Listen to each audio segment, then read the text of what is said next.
Call చేస్తున్న వ్యక్తి let's go let's go let's go.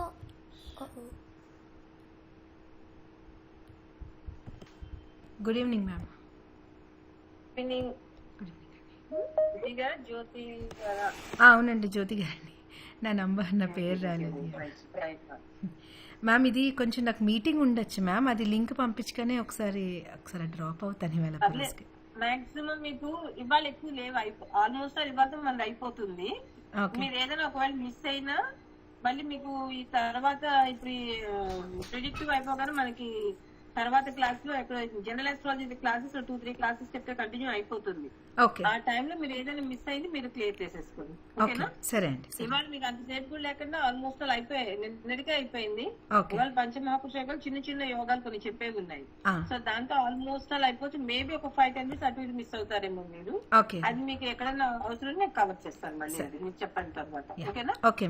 మీరు వెళ్ళిపోయినా ఏదైనా మిస్ అయితే మీరు నాకు తర్వాత ఒకసారి రిమైండ్ చేస్తే ఒక జనరల్ ఆస్ట్రాలజీ క్లాస్ చెప్పే రోజులో ఆ క్లాస్ నేను మళ్ళీ ఒకసారి రివైజ్ చేసి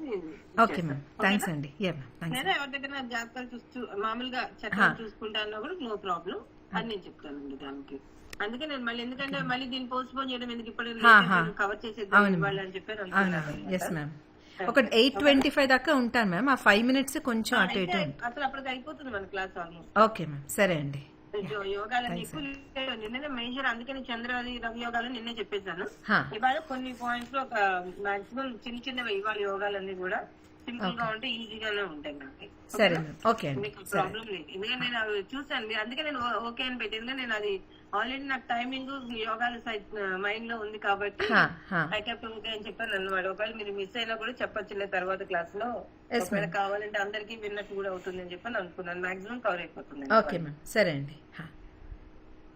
ఏదైనా మీటింగ్ ఎందులో చేస్తారు మీరు? నేను ఒరాకిల్లో చేస్తానండి. నేను హైదరాబాద్ అండి, హైదరాబాద్ లోనే. ఇంకా మన వాళ్ళు ఎవరైనా రావాలా? వెయిట్ చేద్దాం ఒక 2 minutes.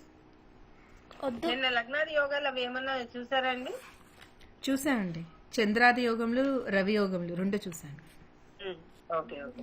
ఇప్పుడు ప్రెసెంట్ లో కొద్దిగా అంటే కొన్ని ప్రింట్ మిస్టేక్స్ ఉన్నాయి ఇందులో, అందుకని మనకి కొద్దిగా నిన్న అవి రాంగ్ వెళ్ళాయి మనకి. యాక్చువల్ గా కొద్దిగా జాతకాలు రిఫర్ చేస్తూ ఉంటే మనకి కొద్దిగా తెలుస్తాయి ఏమేమి ఉంది ఎట్లా అనేది.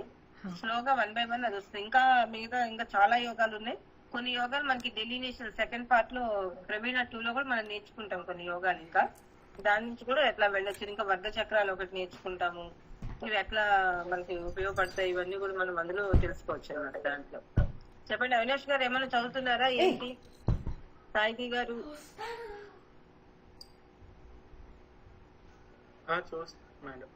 చూస్తున్నారా సార్?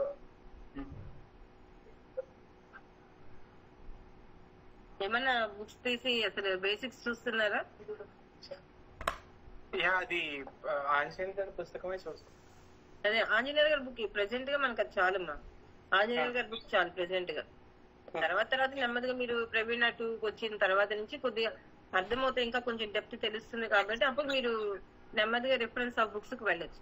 ఇప్పుడు ప్రెసెంట్ సిచ్యువేషన్ లో అది మనకు సరిపోతుంది ఈ పార్టీ వరకు. ఓకే, మీరు వస్తారండి శ్రీరామ్ గారు, భరద్వాజ్ గారు?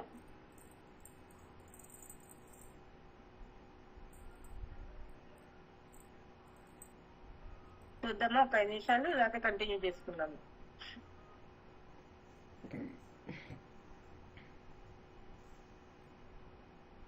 సో మనము జస్ట్ ఈ లోపల రికార్డ్ చేస్తున్నాము. నిన్న మనము చంద్రలగ్న యోగాలు చెప్పుకున్నాము.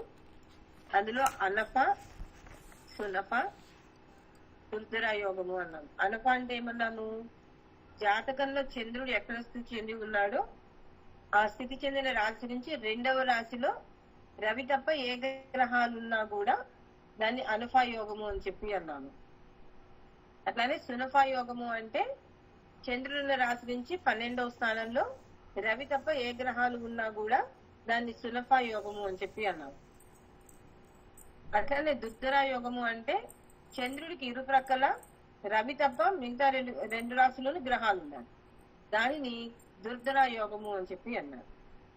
సో ఈ యోగాలన్నీ కూడా ఏమి ఇస్తాయి? ఎక్కువగా సమ్ పాజిటివ్ ఇండికేషన్స్ అని చెప్పి మనం చెప్పుకుంటూ వచ్చాము. అదే విధంగా కేమద్రుమ యోగము అన్నాము. అంటే చంద్రుడున్న రాశికి ఇరుప్రక్కల 2, 12 చంద్రుడికి అటు ఇటు వెనక ముందు ఏ గ్రహాలు కనుక లేకపోతే దానిని కేమద్రుమ యోగము అంటారు. అది ఒక దరిద్ర యోగం కింద చెప్పారు. అయితే దానికి ఒక క్యాన్సిలేషన్ చెప్పారు. ఈ చంద్రలగ్నాత్ కేంద్ర స్థానాల్లో కానీ, లేదా అంటే చంద్రలగ్నాత్ లేకపోతే జన్మలగ్నాత్ కేంద్ర స్థానాల్లో కానీ ఏ గ్రహాలున్నా, అవి పాపమైనా సరే శుభగ్రహమైనా సరే, ఏ గ్రహాలు ఉన్నా కూడా ఈ కేమద్రుమ యోగము అనేది క్యాన్సిల్ అయిపోతుంది అనే దాన్ని మనం తెలుసుకున్నాము. అట్లాంటి తర్వాత ఇంకోటి ఏం తెలుసుకున్నాము? కుజమంగళ యోగము అన్నాము. అంటే ఏం చెప్పాము? కుజ చంద్రుడు కలిసి ఉంటే దానిని కుజమంగళ యోగము అన్నాము. సో అది అంత మంచి యోగము కాదు. కొద్దిగా వీళ్ళకి వేరే చెడు అలవాట్లకు వెళ్లే అవకాశం కానీ, మైండ్ కొద్దిగా క్రూయల్ ఆలోచనలు అట్లాంటివి కానీ వచ్చేటువంటి అవకాశాలు ఉంటాయి. అయితే మిగతా గ్రహాల యొక్క స్థితిని బట్టి కూడా అసెస్ చేయాల్సిన అవసరం అనేది ఇక్కడ కూర్చోమా. అండ్ నెక్స్ట్ ఇంకొకటి ఏం తెలుసుకున్నాము? గజకేసరి యోగము అన్నాము. అంటే ఏం చెప్పాము? గురు చంద్రులు ఒకళ్ళకొకళ్ళు కేంద్ర స్థితిలోను, లేదా చంద్రలగ్నాత్ ఒకళ్ళొకళ్ళు కేంద్ర స్థితిలో ఉన్నప్పుడు వాటికి గురు గజకేసరి యోగం కింద చెప్తారు. సో అది ఎంతవరకు వర్తిస్తుంది అనే దానికి వాటి యొక్క బలం మీద, వాటి యొక్క స్థానాల మీద ఆధారపడి ఉంటుంది. అది మనం చూసుకోవాలన్నమాట. సో అట్లా ఈ చంద్ర యోగాలు కొన్ని మనం తెలుసుకున్నాము. అట్లానే అమలా యోగము అని చెప్పి అన్నాము. సో ఈ అమల యోగం అంటే ఏం చెప్పాము? లగ్నాత్ 8 దశమ భావంలో శుభగ్రహాలు కనుక ఉన్నట్లయితే ఈ అమలా యోగము అని చెప్పాము. అది లగ్నాత్ చెప్తారు, ఇందులో చంద్ర లగ్నాత్ కూడా చెప్పాను కాబట్టి అందుకని 2 చోట్ల వర్తిస్తుంది అని చెప్పి నిన్న మనం చెప్పుకున్నాం. సో అప్పుడు ఏంటి? ప్రొఫెషనల్ దాంట్లో మంచి పొజిషన్ లో వచ్చేటువంటి అవకాశాలు ఉంటాయి అని చంద్ర లగ్నాత్ యోగాలు కొన్ని మనం తెలుసుకున్నాం. ఆ తర్వాత రవి యోగాలు అని చెప్పాను. అందులో ఏమన్నాము? దాంట్లో ఓసి, వేసి, ఓసి, ఉభయచరి, ఉదాదిత్య అని చెప్పి అన్నాం. ఓసి అంటే రవి స్థితి చెందిన 2వ రాశిలో మనకి చంద్రుడు తప్ప అండ్ రాహుకేతుడు, చంద్రుడు రాహు కేతువు తప్ప మిగతా ఏ గ్రహాలన్నా కూడా వేసి యోగం ఏర్పడుతుంది. అట్లానే రవి ఉన్న రాశి నుంచి 12వ స్థానంలో కనుక చంద్రుడు రాహు కేతు మినహాయించి మిగతా గ్రహాలు ఉంటే దానిని ఓసి యోగము, వేసి ఓసి. అట్లా ఉభయచరి, రవికి ఇరుప్రక్కల చంద్రుడు రాహు కేతు కాకుండా మిగతా శుభగ్రహాలు కానీ ఏమైనా గ్రహాలు ఉంటే కనుక, పాపగ్రహాలు ఏ గ్రహాలైనా సరే ఉంటే దాన్ని ఉభయచరి యోగము అని చెప్పి అంటారు. సో ఇవన్నీ ఏం తెలియజేస్తాయి? మనకి శుభ ఫలితాలని చూస్తూ ఉంటాయి. వాళ్ళు ప్రొఫెషనల్ గా తీసుకోండి, నేమ్ అండ్ ఫేమ్ సొసైటీలో, వాళ్ళు పొలిటికల్ లో ఉంటే పొలిటికల్ లో తీసుకోండి, ఎక్కడైనా సరే రాజు సమాజంలో కొన్ని జాతకాల్లో ఆ యోగాలు ఉన్న వాటి గురించి మనం చెప్పుకుంటూ వచ్చాము. అట్లానే ఇంకోటి ఏం చెప్పాము? బుధాదిత్య యోగము అన్నాము. ఆ బుధాదిత్య యోగం అంటే ఏంటి? రవి బుధుల యొక్క కాంబినేషన్.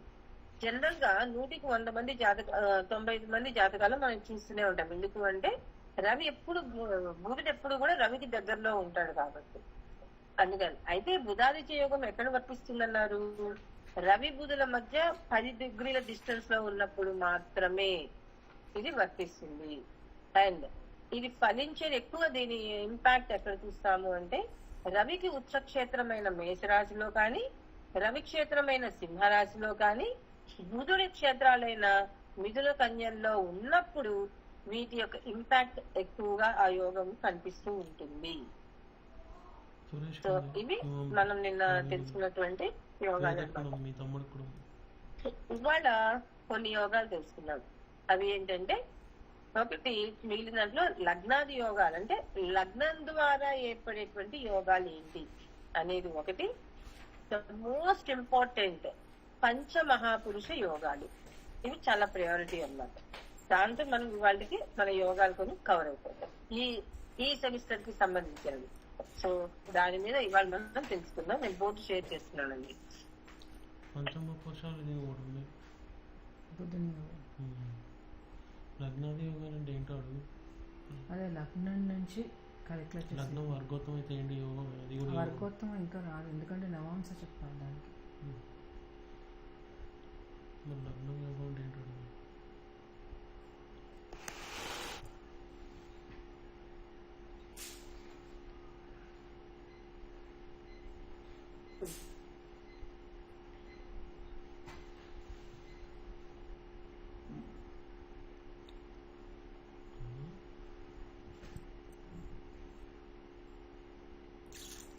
ఇవాళ మనం చెప్పుకునే దాంట్లో లగ్నాది యోగాలు.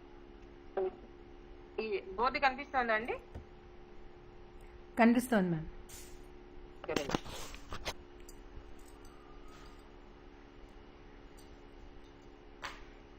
అక్కడ చదువుకోవచ్చు రాత్రి. లగ్నాది యోగాలు తెలుసుకోబోతున్నాం. అందులో ఫస్ట్ ఏంటి అంటే అధియోగము. అధియోగము ఈ అధియోగము అంటే ఏంటి? ఏదైనా లగ్నం తీసుకున్నప్పుడు ఆ లగ్నానికి 6, 7, 8 రాశులు, 6, 7, 8 రాశుల్లో కనుక శుభగ్రహాలు ఉంటే దానిని అధియోగము అని చెప్పి అంటారు. ఏ లగ్నం, ఇదంతా లగ్నం నుంచి అన్నమాట చెప్పేది. సో ఏ లగ్నం తీసుకుంటే ఆ లగ్నానికి 6వ ఇల్లు, 7వ ఇల్లు, 8వ ఇల్లు. అట్లానే ఇక్కడ లగ్నం తీసుకుంటే ఇక్కడ నుంచి 6, 1, 2, 3, 4, 5, 6, 7, 8. అట్లా ఏ లగ్నం తీసుకుంటే ఆ లగ్నం నుంచి 6, 7, 8 భావాల్లో శుభగ్రహాలు ఉంటే, అయితే ఇది ఎలా చెప్పాము, ఇవి నేను టచ్ చేసినట్టున్నాను దీన్ని. సో అవి అన్ని కలిసైనా ఉండొచ్చు, లేదా ఒక్కొక్కటి విడివిడిగా ఉండొచ్చు. అంటే ఇందులో శుభగ్రహాలు ఎవరు? శుక్రుడు, గురువు, బుధుడు. వీటిని మనం ఎక్కువగా మనం చెప్పుకుంటూ వస్తామన్నమాట. సో ఈ గ్రహాలు ఎక్కువగా ఒక్కొక్క రాశిలో ఒకటైనా ఉండొచ్చు, లేదా 2 గ్రహాలు కలిసి ఒక రాశిలో ఉండొచ్చు, లేదా 3 గ్రహాలు ఒకే రాశిలో ఎట్లాగైనా ఉండొచ్చు అన్నమాట. అలా ఉన్నప్పుడు దానిని అధియోగము అంటారు. అంటే ఇది పాక్షికంగా ఉండొచ్చు, అంటే కొన్ని చోట్ల కలిసి ఒక్కొక్క చోట అట్లా సంపూర్ణంగా కూడా ఏర్పడేటువంటి అవకాశం ఉంటుంది. సో అట్లా ఉన్నప్పుడు ఏదైనా ఒకే భావంలో ఉన్నా లేదా 1, 2 భావాల్లో ఉంటే దాన్ని పాక్షికంగా మనం చెప్పుకుంటూ వస్తాం. లేదా అన్ని భావాల్లో 3 శుభగ్రహాలు కనుక ఉంటే, 3 ఇక్కడ గురువు, ఇక్కడ శుక్రుడు, ఇక్కడ బుధుడు, ఇట్లా 3 రాశులు 3 ఉన్నారనుకోండి, అది పూర్ణ భావంగా మనం చెప్పుకుంటూ వస్తాము. శుభ ఫలితాలని ఇచ్చేటువంటిగా మనం చెప్పుకుంటూ వస్తాం అన్నమాట. దీనికి పివి నరసింహారావు గారి జాతకంలో వాళ్ళు చూడమని చెప్పారు ఇందులో. సో అండ్ నెక్స్ట్ రెండోది వచ్చేటప్పటికి అమలా యోగం. నేను ఆల్రెడీ దీని గురించి చెప్పుకున్నాము. ఈ అమలా యోగం, ఈ అమలా యోగము అంటే ఏంటి అంటే లగ్నాత్ దశమ స్థానం. నిన్న చంద్ర లగ్నం నుంచి మనం చెప్పుకుని వచ్చాము ఇదే అమలా యోగం. సో లగ్నం నుంచి దశమ భావంలో ఏ లగ్నం అయితే తీసుకుంటున్నామో ఆ లగ్నానికి దశమ భావంలో, సపోజ్ నేను ఇది లగ్నం తీసుకున్నాను అనుకోండి, దీనికి దశమ భావం, ఇక్కడ శుభగ్రహాలు ఉండాలి. శుక్రుడు కానీ, గురువు కానీ, బుధుడు కానీ, శుభ్రైన చంద్రుడు కానీ, అట్లా ఏవైనా శుభగ్రహాలు ఉంటే దానిని అమలా యోగం అనేది అంటారు.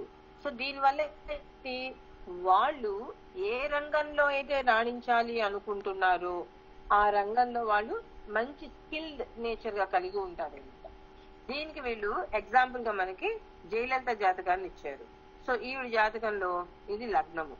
సో ఈ లగ్నానికి దశమంలో శుక్రుడు, ఇక్కడ రాహువు అండ్ రవి, బుధులు. సో మనకి దశమ స్థానం తీసుకున్నాం. సో ఈ దశమానికి మిథున్ లగ్నం, మిథున్ లగ్నానికి పంచమ వ్యయాధిపతి అయినటువంటి శుక్రుడు యోగకారకుడు. ఇటువంటి శుక్రుడు ఉచ్చ స్థితిలో ఉన్నారు ఈవిడికి. సో అందుకే ఈవిడ సినీ రంగంలో చాలా మంచి పొజిషన్ లో, మేబీ ఆవిడ అనుకున్న ప్రొఫెషన్ అయి ఉండొచ్చేమో, చాలా మంచి స్థితిలోకి ఎదిగి అందులో ఇదే కాకుండా ఈవెన్ రాజకీయ నాయకురాలుగా కూడా చాలా పైకి రావడం అనేది చూసామన్నమాట ఈ జాతక చక్రంలో. అది ఈ అమలా యోగం కింద మనకి చెప్పుకుంటూ వచ్చారు. సో ఇవే కాకుండా ఇంకా లగ్నాది యోగాలు ఇవి అయిపోయిన తర్వాత ఇంకా మనకి ద మోస్ట్ ఇంపార్టెంట్ థింగ్ వచ్చేటప్పటికి మనకి పంచ మహాపురుష యోగాలు అని చెప్పి అనుకుంటాం.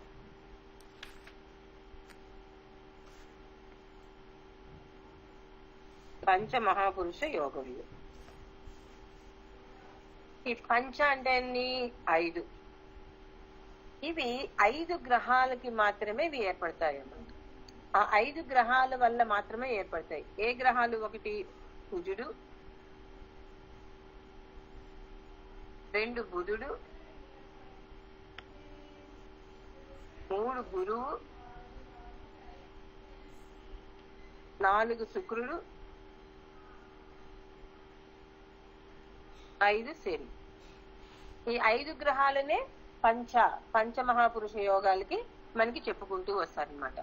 సో ఈ యోగం ఏంటి అసలు అనేది మనం చూసుకుంటాం. ఈ యోగాలకి ఈ కుజుని వల్ల ఏర్పడేటువంటి అన్నిట్లకి ఒక కామన్ ఫ్యాక్టర్ ఏంటి అంటే, ఏ లగ్నంకైనా సరే ఈ గ్రహాలు, ఈ 5 గ్రహాల్లో ఏ గ్రహమైనా సరే లగ్నాత్ కానీ, చంద్రగ్నాత్ కానీ, ఉచ్చక్షేత్రంలో కానీ, కేంద్ర స్థితిలో కానీ, స్వస్థానంలో కానీ, ఉచ్చక్షేత్రంలో కానీ, స్వ లేదా ఉచ్చక్షేత్రం, ఉచ్చస్థితిలో ఉండి ఈ భావము లగ్నాత్ లేదా చంద్ర లగ్నాత్ కేంద్ర స్థితి అయి ఉండాలి, కేంద్రం అవ్వాలి. సో అప్పుడు ఈ పంచమహాపురుష యోగాలు అనేవి ఏర్పడతాయి. అంటే మీరు ఏదైనా ఒక లగ్నం తీసుకున్నప్పుడు ఆ లగ్నానికి కుజుడు ఉన్నాడు. ఇప్పుడు సపోజ్ ఒక లగ్నం తీసుకున్నాం, ఇక్కడ లగ్నం తీసుకున్నాం. సో ఇప్పుడు ఈ బుధుని తీసుకున్నాం. ఈ బుధుడు కేంద్ర స్థితిలో కానీ లేదా ఉచ్చ స్థితిలో కానీ, స్వక్షేత్ర స్థితిలో కానీ, ఉచ్చ స్థితిలో కానీ ఉండి అది తన స్వక్షేత్రమైన ప్లస్ ఇది ఉండి కేంద్ర స్థితి అయి ఉండాలి. సో బుధుని ఇక్కడ పెట్టాను. సో ఈ బుధుడు ఎక్కడున్నాడు? ఈయన లగ్నాధిపతి. తన ఇంట్లో తాను దశమ స్థితిలో ఉన్నాడు, అంటే కేంద్ర స్థితిలో ఉన్నాడు. సో ఇది ఒక పంచమహాపురుష యోగాల్లో ఒక యోగం. సో ఈ పంచమహాపురుష యోగాలకి పేరు కూడా ఉన్నాయి. ఈ కుజుడు వల్ల ఏర్పడేటువంటి దానిని రుచిక యోగము అని చెప్పి అంటారు.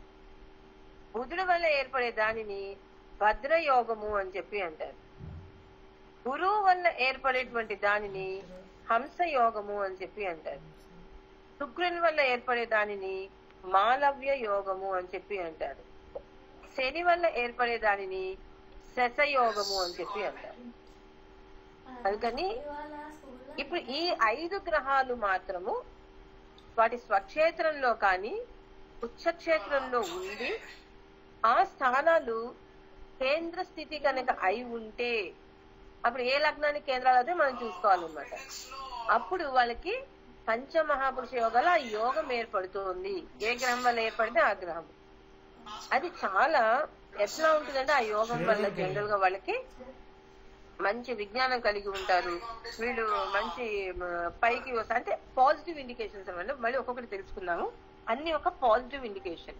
సో అన్నిట్లలో కామన్ ఫ్యాక్టర్ ఈ పంచమహాపురుష యోగాలు అంటే, వాటి స్వక్షేత్రంలో కానీ ఉచ్చక్షేత్రంలో ఉండి ఆ ఉన్న స్థితి అవి కేంద్ర స్థితులు కనుక అయినట్లయితే వాటికి కుజుడి వల్ల అయితే కనుక రుచిక యోగము.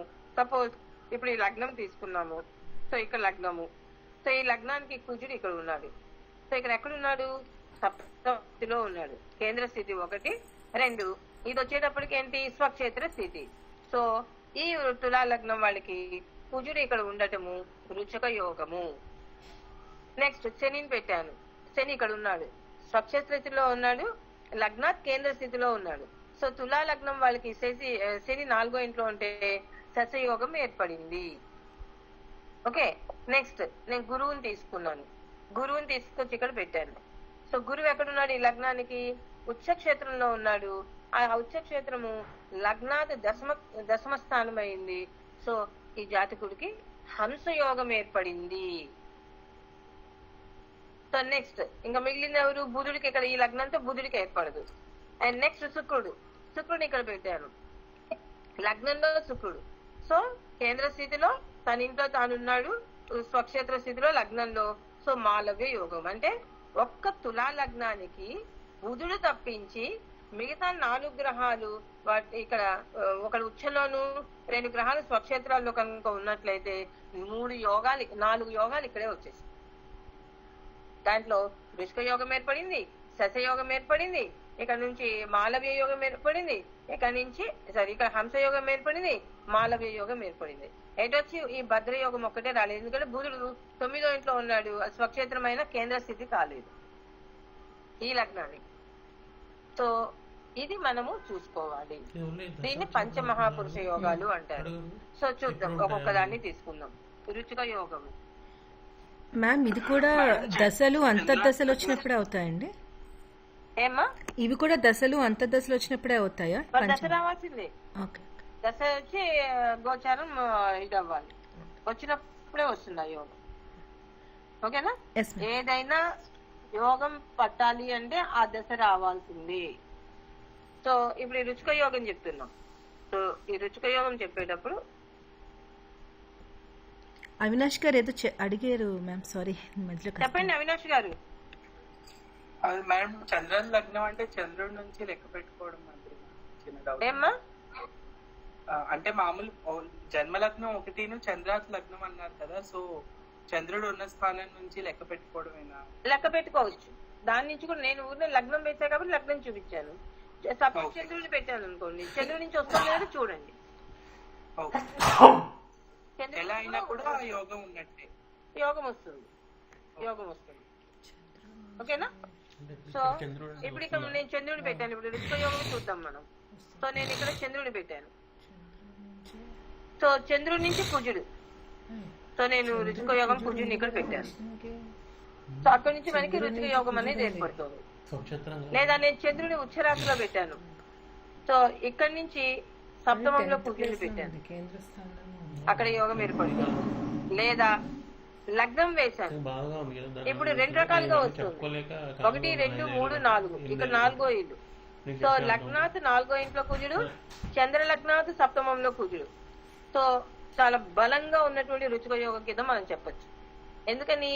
చంద్రుడి నుంచి కేంద్రంలో ఉన్నాడు, జన్మ లగ్నాత్ కేంద్రము స్వక్షేత్ర స్థితి.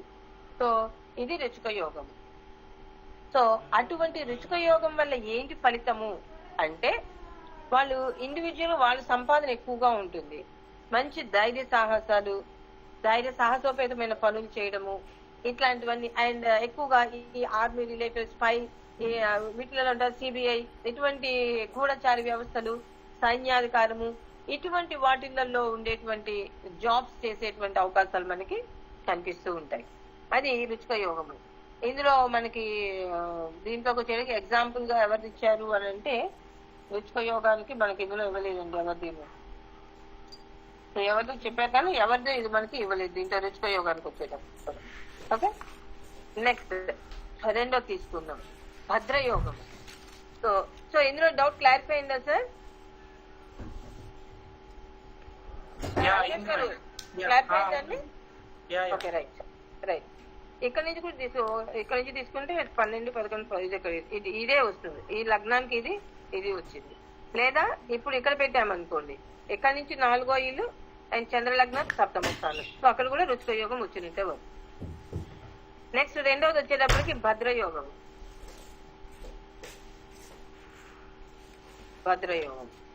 సో ఈ భద్రయోగం అంటే ఏం చెప్పాము? బుధుడి వల్ల ఏర్పడేటువంటి యోగం. సో బుధుడు స్వక్షేత్ర స్థితిలో ఉండి, ఎందుకంటే ఆ స్వక్షేత్ర స్థితి అనేటువంటి కన్య ఆయనకి ఉచ్చరాశి అవుతుంది, అందుకని అది చంద్ర లగ్నాత్ కానీ జన్మ లగ్నాత్ కానీ ఆ కేంద్ర స్థితి అయితే అప్పుడు ఆయనకి ఇది భద్రయోగం. ఇక్కడ చంద్రుడు, బుధుడు, రవి పెట్టారు. అండ్ ఇక్కడ లగ్నం ఇది లాల్ బహదూర్ శాస్త్రి జాతకం. సో లాల్ బహదూర్ శాస్త్రి జాతకం. సో ఇప్పుడు ఇక్కడ ఏమైంది? దీనికి బుధుడు ఉచ్చ క్షేత్రంలో తన ఇంట్లో తానున్నాడు. సో జన్మ లగ్నాత్ ఇది 10వ స్థానం అయింది, చంద్రుడి నుంచి 1వ స్థానము. సో ఈయనకి చాలా బలంగా ఏర్పడినటువంటి జాతకం.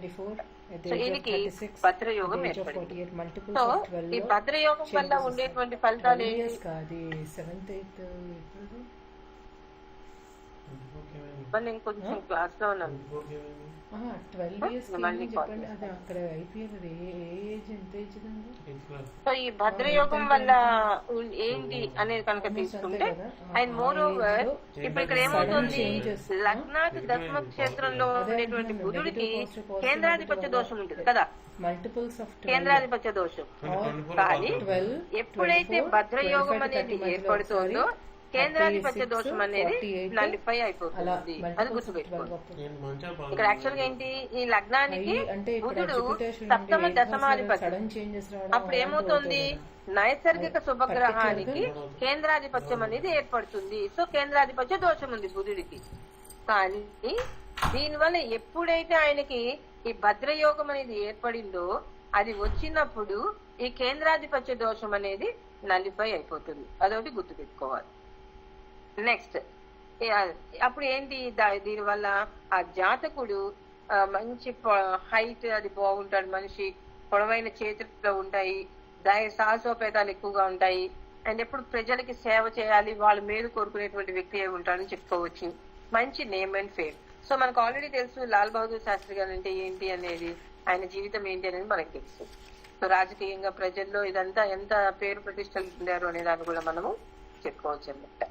అది మనము ఈ భద్రయోగంలో మనం చెప్పుకుంటూ వస్తాం. అండ్ నెక్స్ట్ మూడోది వచ్చేటప్పటికి మాలవ్య యోగం.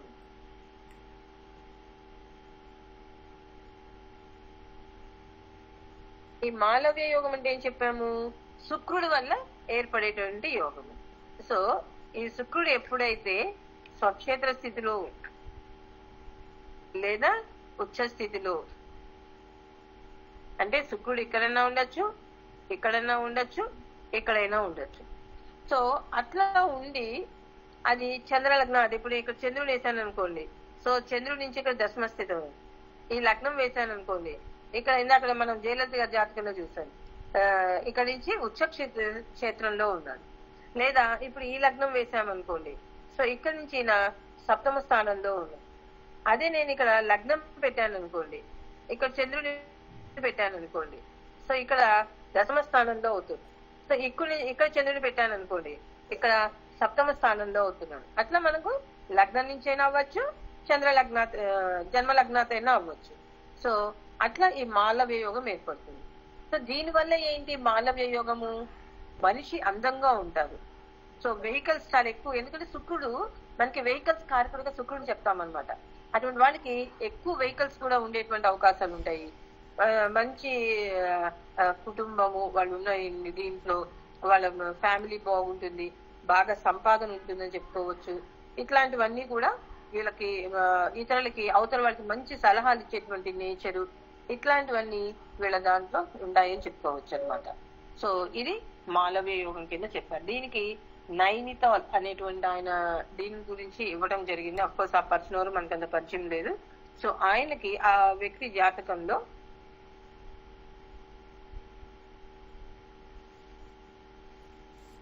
ఇక్కడ లగ్నము, ఇక్కడే గురువు, ఇక్కడే శుక్రుడు, ఇక్కడే రవి ఉన్నారు. సో ఇక్కడ శుక్రుడు ఎప్పుడైతే ఏర్పడ్డాడో ఆయనకి మాలవ్య యోగము అనేది ఏర్పడింది. అది మనకి ఈ మాలవ్య యోగంలో మనం చెప్పుకుంటూ వస్తాం. అండ్ నాలుగోది వచ్చేటప్పటికి తర్వాత మనకి హంసయోగము అనేది చెప్పుకొస్తాం.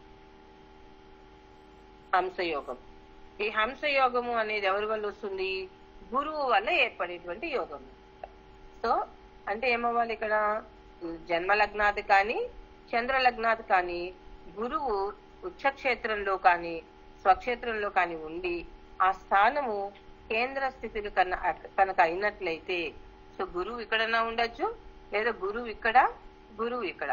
సో ఈ మూడిట్లలో ఎక్కడున్నా అది ఇక్కడ లగ్నం అవ్వచ్చు, లేదా ఇక్కడ నుంచి అది చంద్ర లగ్నం అవ్వచ్చు, లేదా ఇక్కడ లగ్నం అవ్వచ్చు, లేదా ఇది లగ్నం అవ్వచ్చు, లేదా ఇక్కడ చంద్రుడు ఉండొచ్చు. మీరు ఎట్లానే వేయచ్చు, కానీ మనం చూసే గురువు కేంద్ర స్థితి అయి ఉండాలన్నమాట. సో అప్పుడు మనం దీనికి చెప్తాం. సో ఇక్కడ ఏమైంది, ఈ లగ్నం తీసుకుంటే లగ్నంలో గురువు ఉచ్చక్షేత్రం, సో హంసయోగము. చంద్ర లగ్నాత్ హంసయోగము. ఈ లగ్నాత్ ఇక్కడ సప్తమంలో గురువు, హంసయోగము. ఈ లగ్నాత్ చతుర్థంలో స్వక్షేత్రంలో గురువు, హంసయోగము. సో ఈ లగ్నాత్ ఇక్కడ సప్తమంలో గురువు, సో హంస యోగం అంటే చూసుకోండి, మీరు ఎలా వేస్తున్నా కూడా మనకి ఏ విధంగా ఈ యోగం వస్తుంది అనే దాన్ని మనం చూసుకోగలం. సో ఇటువంటి యోగం వల్ల మనకేముంటుంది, ఈ యోగము చాలా మంచి స్థితిలోకి తీసుకెళ్తుంది. సో రాజు లేదా రాజు సమానుడు అయ్యేటువంటి తత్వం వీళ్ళలో కనిపిస్తుందని చెప్పుకోవచ్చు. మంచి ఎట్లా ఉంటారు, మంచి డిగ్నిఫైడ్ పర్సన్ గా ఉంటారు వీళ్ళు.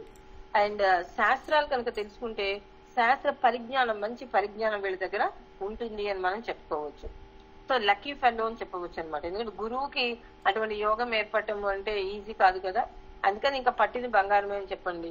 అటువంటి గురుదశ కనుక వీళ్ళకి వచ్చింది అంటే సో మనం వెనక్కి చూసుకోవాలి ఏంటి అని. సో అది ఈ హంస యోగం కింద చెప్పుకుంటూ అండ్ ఫైనల్ గా వచ్చేటప్పటికి లాస్ట్ వన్ వచ్చేటప్పటికి శశయోగము. కొంతమంది శశియోగం అంటారు, కొంతమంది శశయోగము అని అంటారు. సో ఇది శని వల్ల ఏర్పడేటువంటి యోగము.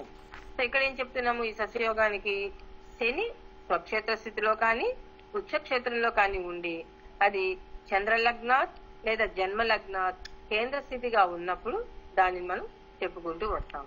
సో శని ఎక్కడైనా ఉండొచ్చు, ఎక్కడైనా ఉండొచ్చు, ఎక్కడైనా ఉండొచ్చు. ఈ 3 స్థానాలు ఉండి ఇవి కేంద్ర.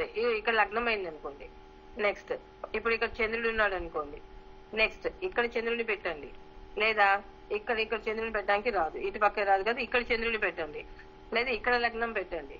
సో ఇది శశయోగం. ఇక్కడ నుంచి ఇందులో చంద్రుడు శశయోగం ఇక్కడ ఉంటే, అండ్ నెక్స్ట్ ఇక్కడ నుంచి తీసుకుంటే సప్తమంలో శశయోగము. ఇక్కడ చంద్రుడిని కానీ లగ్నాన్ని లేదా లగ్నాన్ని పెడితే ఇక్కడ నుంచి ఇది శశయోగము.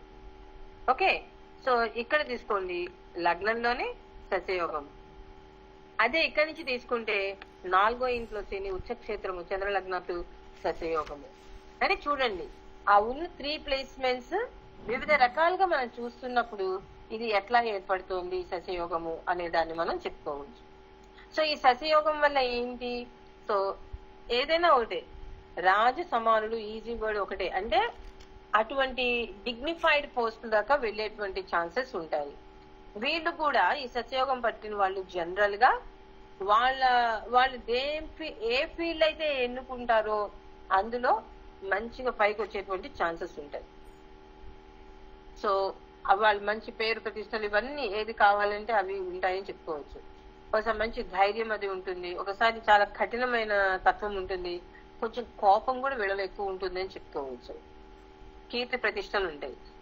అయితే ఇదేంటండి, ఒకటి గుర్తు పెట్టుకోండి, ఈ యోగాలు ఉన్నప్పుడు పాపగ్రహ యుతి అనేటి వీటికి ఉండకూడదు. ఏ రాహువో కేతువో ఎవడైనా ఉన్నాడు అనుకోండి, ఇప్పుడు ఇక్కడ మంచి శశయోగం పట్టి ఉంది, ఒక జాతకుడు ఉన్నాడు. సో ఆయనకి జాతక చక్రంలో తులాలగ్నం. సో తులాలగ్నానికి ఇక్కడ శని ఉన్నాడు, మంచి శశయోగం కదా, కానీ ఇక్కడ కేతు వచ్చాడు. ఎప్పుడైతే ఈ కాంబినేషన్ ఏర్పడిందో యోగం కాస్త నల్లిఫై అయింది, పోయింది. ఎందుకని, కేతు కెలుకుతాడు, అందుకని చదువు పోయింది, మంచి ఇంజనీరింగ్ సైడ్ వెళ్ళేటువంటి చదువు పోయింది, మంచి పైకి రాలేకపోయారు. ఎప్పుడు చూసినా ఒక టైప్ ఆఫ్ నెగిటివ్ ఇంపాక్ట్స్ అనేవి, అంటే మిగతా అఫ్కోర్స్ మిగతా గ్రహస్థితి కూడా తీసుకుంటే. మరి ఇంత శశయోగం పట్టినటువంటి శని యోగించాలి కదా, యోగాన్ని తన ఇల్లు తనకి ఇచ్చాడు, కుటుంబాన్ని ఇచ్చాడు, కానీ పైకి రాలేకపోయాడు. అంటే యోగం ఉండటమే కాదు, ఆ యోగము ఎంతవరకు మనకి ఫలితం ఇస్తుంది అనే దాన్ని కూడా మనం చూడాలి. ఇప్పుడు మనం యోగం వరకే తెలుసుకుంటున్నాం, ఆ యోగంలో ద కాంబినేషన్ ఆఫ్ ప్లానెట్స్ కనుక తీసుకున్నప్పుడు దాని మీద వాటి యొక్క ఆస్పెక్ట్స్ వీటి మీద ఉన్నప్పుడు అది ఎంతవరకు మనకి ఉపయోగపడుతుంది అనే దాన్ని కూడా మనము చూడవలసిన అవసరం ఉంటుంది. ఇవి మనకి చెప్పుకునేటువంటి పంచమహాపురుష యోగాలో ద మోస్ట్ ఇంపార్టెంట్ థింగ్స్ అన్నమాట. మనకు తెలుసుకోవాలి. అన్నిటికీ కామన్ ఫ్యాక్టర్ ఒకటే, లగ్నాత్ చంద్ర లగ్నాత్ కేంద్రంలో కానీ స్వక్షేత్రంలో కానీ ఉండాలి. గ్రహాలు స్వక్షేత్రంలో కానీ ఉచ్చ స్థితిలో ఉండి అవి లగ్నాత్ కేంద్ర స్థితిలో ఉండాలి. ఉన్నప్పుడే ఆ యోగం అనేది ఏర్పడుతుంది. అది ఈ పంచమహాపురుష యోగం. సో ఇదిలో ఏమైనా డౌట్ ఉంటే చెప్పను. ఇంకా జస్ట్ 4-5 మనది కంప్లీట్ అయిపోతుంది. ఏమైనా డౌట్ ఉందని, ఇది అర్థమైందండి పంచమహాపురుష యోగాలు? అర్థమైంది ma'am. Okay right. So will go for the next one. ఇంకా చిన్న చిన్న ఉన్నాయి కొన్ని, సో వాటి మీద కంప్లీట్ చేసేసుకున్నాం ఇవాళతో. దాంతో మనకి యోగాల గురించి అయిపోతుంది. సో దాని నెక్స్ట్ వచ్చేటప్పటికి జయ యోగము అని చెప్పి అంటారు. అంటే ఇతర యోగాలు అన్నమాట, కొన్ని యోగాలు అన్నమాట. జయ యోగము.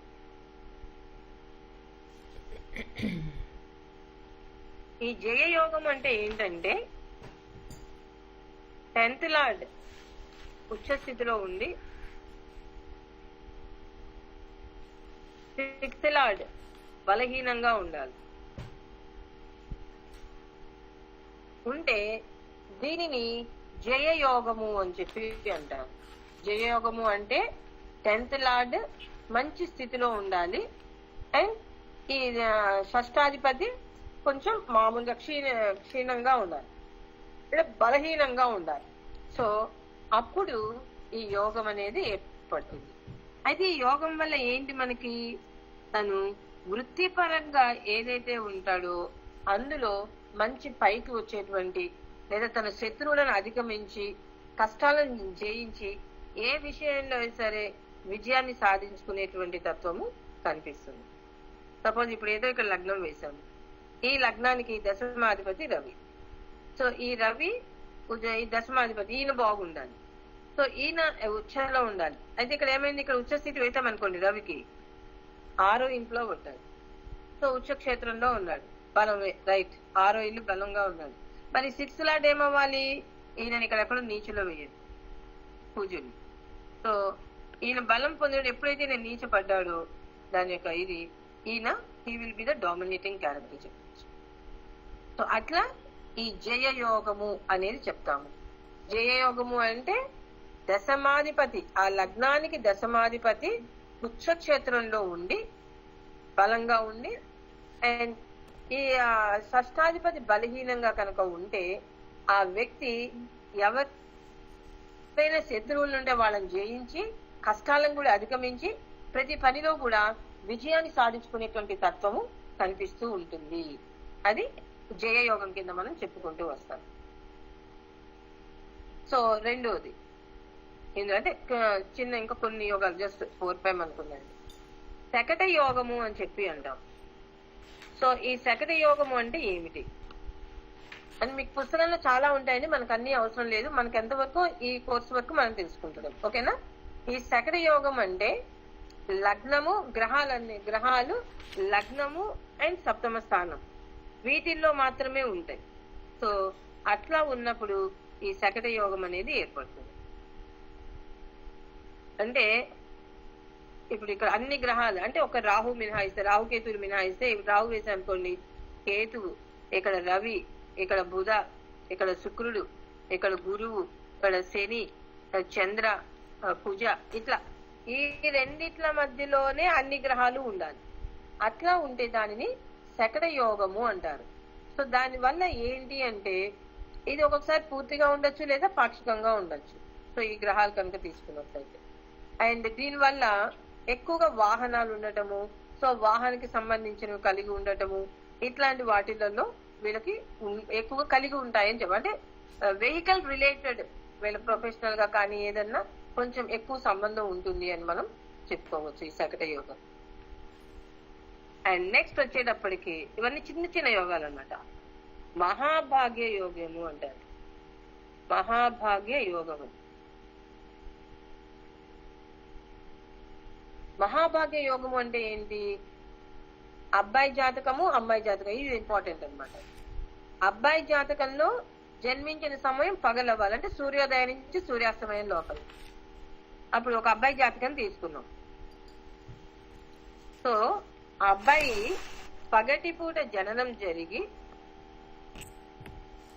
అండ్ లగ్నము చంద్రుడు సూర్యుడు వీళ్ళు వేసి రాసుల్లో ఉండాలి. అంటే సపోజ్ ఉదయం 10:30కి పుట్టాడు, సో రవి నేను మేషరాశిలో వేశాను అనుకోండి. సో రవి మేషరాశిలో వెళ్ళి ఇక్కడ రవి, లగ్నము అండ్ చంద్రుడు ఇవన్నీ ఎక్కడ ఉండాలి, బేసి రాశుల్లో ఉండాలి. సో సూర్యోదయం ఇక్కడ మనము 6ంటికో 7ంటికో అన్నాం అనుకోండి, 6ంటికి అనుకుందాం. 6ంటికంటే 6 to 8 ఇక్కడికి వస్తుంది, 8 to 10 ఇందులోకి వస్తుంది. 10 to 11, 12 ఇక్కడికి అంటే లగ్నం ఇందులో పడి. అండ్ నెక్స్ట్ ఆ రోజు చంద్రుని తీసుకొచ్చి ఇక్కడ ఎక్కడో పెట్టుకోండి. ఇందులో ఎక్కడో లేకపోతే ఈ బేస్ రాశిలో, ఇది బేస్ రాశి కదా 11, బేస్ రాశిలో వేయండి. అట్లా కనుక ఉన్నట్లయితే దీనిని మనకి మహాభాగ్య యోగము అని చెప్పి అంటారు. దీనికి అంటే ఇవి నేను ఎగ్జాంపుల్ గా వేశాను. ఈ మహాభాగ్య యోగము అనేది మొరార్జీ దేశాయ్ గారి జాతక చక్రంలో ఉందిట. సో జస్ట్ దట్ ఎగ్జాంపుల్ ఇచ్చారు, దాన్ని చూడండి. మొరార్జీ దేశాయ్ జాతకంలో సో లగ్నము ఆయన పగలు జననం అయి ఉండి లగ్నము చంద్రుడు రవి మనకి ఎక్కడ ఉండాలి, బేసి రాశులలో ఉండాలి. అలా ఉన్నప్పుడు మహాభాగ్య యోగము పురుషులకి ఏర్పడుతుంది. అదే స్త్రీలు అనుకోండి, సో ఆ స్త్రీలకైతే ఏమవ్వాలి, లగ్నము చంద్రుడు సూర్యుడు ఈ ముగ్గురు కూడా మనకి శరీరాశుల్లో ఏర్పడాలి.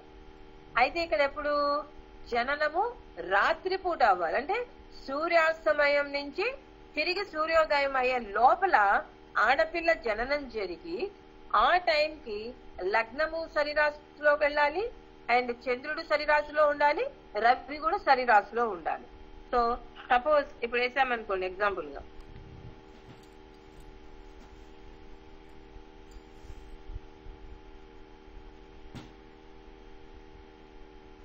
దీనికి ఇచ్చేటప్పటికి మనకి ఇది ఆ యోగము ఆడపిల్లలకి అట్లా ఏర్పడిన యోగము చాలా మంచి యోగం కింద మనకి చెప్పుకుంటూ వస్తారు.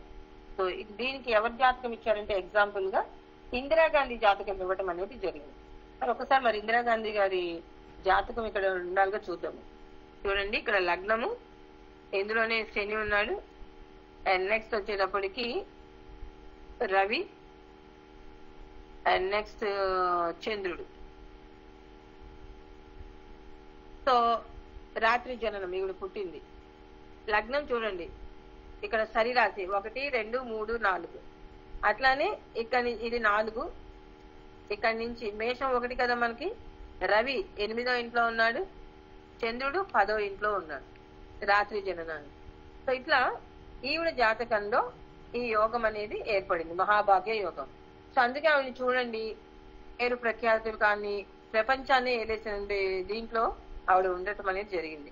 అపారమైన సంపద వచ్చింది, మంచి రాజు ఇంకా ఆవిడే మహారాణి కదా, మనకి తెలియదేముంది. ఇంకా ఆవిడ మన ఇండియానే వెళ్ళినటువంటి ఆవిడ కొన్ని సంవత్సరాల పాటు. సో అటువంటి జాతకాలు ఈ మహాభాగ్య యోగం అనేది ఏర్పడితే వచ్చేటువంటి అవకాశాలు ఉంటాయి. సో ఇది ఒక యోగం. అదే పురుషులకైతే పగలు, స్త్రీకైతే రాత్రి జననం. ఇది మనకి ప్రయారిటీ. నెక్స్ట్ వచ్చేటప్పటికి మనకి సరళ అంటే విపరీత రాజయోగం అంటామండి దీన్ని, విపరీత రాజయోగం. ఈ విపరీత రాజయోగం అంటే ఏంటి అంటే కనుక 6, 8, 12 అధిపతులు అన్నమాట. 6, 8, 12 ఏ లగ్నానికైనా సరే. సో యాక్చువల్గా ఇందులో 3 ఉన్నాయి. వీటి పేర్లు ఏంటంటే, 1 హర్షయోగము, 2 సరళ యోగము, 3 విమల యోగం. సో ఈ యోగాలు ఏర్పడతాయి. అంటే ఏంటి దీని అర్థము, ఇక్కడ హర్షయోగము అంటే ఈ 6వ అధిపతి 8లో కానీ 12లో కానీ ఎక్కడ ఉన్నా కూడా, లేదా ఈ 6వ అధిపతి 8వ అధిపతితో కలిసి ఇక్కడ ఉన్నా కానీ, 6, 8, 12 అధిపతులు కలిసి ఎక్కడ ఉన్నా కూడా, సో దీనిని ఈ యోగము హర్షయోగము అనే దాన్ని మనము చెప్పుకుంటూ వస్తాం అన్నమాట. అట్లానే ఈ 6వ ఇంట్లో 8వ అధిపతి ఉండొచ్చు, 12వ అధిపతి ఉండొచ్చు, లేదా ఊళ్ళో 8వ అధిపతి మాత్రం ఉండొచ్చు. అట్లా ఎవరు ఉన్న 6వ భావంలో 6వ అధిపతి కూడా అక్కడే ఉండొచ్చు. సో అప్పుడు దానిని హర్షయోగము అని చెప్పి అంటారు. అంటే హర్షయోగంలో లగ్నాత్ 6వ స్థానంలో 6వ అధిపతి కానీ 6, 8, 12 అధిపతులు కలిసి కానీ ఏ ఒక్కరు ఇక్కడ ఉన్నా కూడా దానిని హర్షయోగము అంటారు. సో నెక్స్ట్ రెండోది సరళ యోగము. అంటే ఇది 8వ భావం. ఇందులో కూడా సేమ్ 8వ అధిపతి ఉండొచ్చు, అట్లానే 6 లేక 12 అధిపతులు కూడా 8లో ఉంటే దానిని సరళ యోగము అని చెప్పి అంటారు. నెక్స్ట్ 3 విమలా యోగము అంటే 12వ భావం. ఇక్కడ 12వ అధిపతి ఇందులో ఉండొచ్చు, 6వ అధిపతి కూడా ఇందులో ఉండొచ్చు, 8వ అధిపతి ఉండొచ్చు, ఏ ఒక్కళ్ళైనా అటు కూడా ఉండొచ్చు. అట్లా ఉంటే దీనిని విమల యోగము అని చెప్పి అంటారు. అంటే 6, 8, 12 స్థానాధిపతులు ఒక రాశిలో ఏదో ఒక 3 రాశుల్లో ఎక్కడ స్థితి చెంది ఉన్నా కూడా దానిని విపరీత రాజయోగము అంటారు. సో దీని వల్ల ఏంటి ఇటువంటి యోగాలు? సపోజ్ హర్షయోగం చెప్పామనుకోండి, సో వాళ్ళు మంచి హ్యాపీనెస్ ఉంటుంది. సో విపరీతము అంటే సడన్ అప్లిఫ్ట్ అనేది వీళ్ళకి వస్తుంది. ఎప్పుడు ఆ స్థితి చెందిన గ్రహాల యొక్క దశలు వచ్చినప్పుడు అందులో వాళ్ళకి సడన్ చేంజ్ అనేది కనిపిస్తుంది అన్నమాట. అతను సరళ యోగం చెప్పారు అనుకోండి, ఇక్కడ 8వ భావంలో ఏర్పడింది. సో వాళ్ళు మంచి వాళ్ళే ఉంటారు, వాళ్ళ క్యారెక్టర్ బాగుంటుంది, నడవడిక బాగుంటుంది, మర్యాదలు కలిగి ఉంటుంది, పొదుపు చేయటంలో డబ్బు పొదుపు చేయటంలో ఏదైనా చాలా స్కిల్డ్ గా ఉంటారు అని మనం చెప్పుకోవచ్చు. మంచి ఉద్యోగంలో దాంట్లో వీళ్ళు బాగుంటుందని చెప్పవచ్చు. అదే విమలా యోగం అన్నాం అనుకోండి 12వ స్థానం. సో ఈ 12వ స్థానంలో కనుక తీసుకున్నారు అనుకోండి, వాళ్ళందులో ఉంటే వీళ్ళకి మంచి వృత్తి ఉద్యోగాల్లో మంచి గౌరవ మర్యాదలు ఉంటాయి, మంచి నాలెడ్జ్ ఓరియంటెడ్ గా ఉంటారు, వీళ్ళు ఎప్పుడు హ్యాపీనెస్ అనేది కలుగుతూ ఉంటుంది. సో ఇప్పుడు ఈ లగ్నం తీసుకున్నాము, ఇక్కడ కుజుడు, ఇక్కడ శుక్రుడు, ఇక్కడ రాహు ఉన్నాడు, కుజ మహాదశ జరుగుతుంది. అంటే అప్పుడు ఏమవుతుంది, ఈ కుజుడు ఎవరు? షష్టాధిపతి అండ్ లాభాధిపతి. సో 6వ అధిపతి వచ్చి 12వ ఇంట్లో ఈ వ్యయాధిపతితో కలిసి ఉన్నారు. సో ఈ కాంబినేషన్ అన్నమాట. సో ఇక్కడ ఏమవుతుంది, విమలా యోగం మొదలవుతుంది. ఇప్పుడు కుజ మహాదశ జరుగుతున్నప్పుడు వీళ్ళకి విమలా యోగం అనేది, హర్షయోగంతో పాటుగా విమలా యోగం అనేది జరుగుతూ వస్తుంది. సో అది యోగిస్తుంది. అట్లా ఈ యోగాలు అనే దాన్ని మనం తీసుకున్నప్పుడు వీళ్ళకి ఎంత వరకు వీళ్ళకి పాజిటివ్ ఇండికేషన్స్ ని ఇస్తూ ఉంటాయి అనే దాన్ని మనం చూసుకోవాలి. అంటే ఒక జాతక చక్రాన్ని పరిశీలన చేసేటప్పుడు గ్రహాల యొక్క స్థితి చూస్తూ ఉంటే ఈ యోగాలు కూడా ఏమున్నాయి అనేది మనం చూస్తూ వాళ్ళకి ఎంత వరకు ఉపయోగపడుతున్నాయి అనే దాన్ని కూడా మనం చూసుకోవాలి. ఆ యోగాలు కనుక బాగున్నప్పుడు మంచిగా వాళ్ళు పైకి రావడం అనేది చెప్పచ్చు. అండ్ నెక్స్ట్ ఇంకా లాస్ట్ వచ్చేటప్పటికి లాస్ట్ వన్ అండి, శుభ లేక పాప కర్తరి. కర్తరి అంటే ఏంటి, రాశికి అటు ఇటు. అంటే ఒక గ్రహము కనుక ఉన్నట్లయితే లగ్నం కానీ శుభకర్తరి యోగము అంటారు. అంటే ఇప్పుడు ఇది లగ్నం పెట్టామనుకోండి, ఇది 7వ భావం అనుకోండి, ఇక్కడ వచ్చేటప్పటికి శుక్రుడు ఉన్నాడు, ఎక్కడికి వచ్చేటప్పటికి బుధుడు ఉన్నాడు అనుకోండి, 7వ శుభకర్తరిలో పడింది. అంటే ఆ భావానికి ఇరుప్రక్కల కనుక 2 శుభగ్రహాలు ఉంటే దానిని శుభకర్తరి అంటాం. 2 పాపగ్రహాలు ఉన్నాయనుకోండి, సపోజ్ నేను ఇక్కడ ఈ లగ్నాధిపతి బుధుడు, ఈ బుధుడు ఇక్కడ ఉన్నాడు, సో ఇక్కడ రవి ఉన్నాడు, ఇక్కడ శని ఉన్నాడు. సో ఇక్కడ నుంచి 10వ స్థానము పాపకర్తరిలో ఉన్నది. సో శుభకర్తరి పాపకర్తరి అంటే ఏ గ్రహాన్ని కానీ ఏ రాశిని కానీ మనం పరిశీలన చేస్తున్నామో దానికి ఇరుప్రక్క రాశులలోను లేదా ఇంకా రాశిలోను కనుక అయినట్లయితే నక్షత్రం, ఆ 2 నక్షత్రాల మధ్యలో కనుక ఉన్నట్లయితే, శుభగ్రహాల మధ్య ఉన్నట్లయితే శుభకర్తరి, పాపగ్రహాల మధ్య ఉన్నట్లయితే పాపకర్తరి కింద మనము చెప్పుకుంటూ వస్తాము. ఇది మనకి నెక్స్ట్ ఇంపార్టెంట్ వన్. అండ్ ఇంకా లాస్ట్ వచ్చేటప్పుడు చెప్పుకునే దాంట్లో మనకి ఎందుకంటే పరివర్తన యోగము, అది యాక్చువల్ నెక్స్ట్ వస్తుంది. సరే మనం తెలుసుకుంటున్నాం. పరివర్తన అంటే ఏంటి, ఒకళ్ళ ఇంట్లో ఒకళ్ళు ఉండటం. అంటే సపోజ్ ఇప్పుడు ఇక్కడ చూడండి,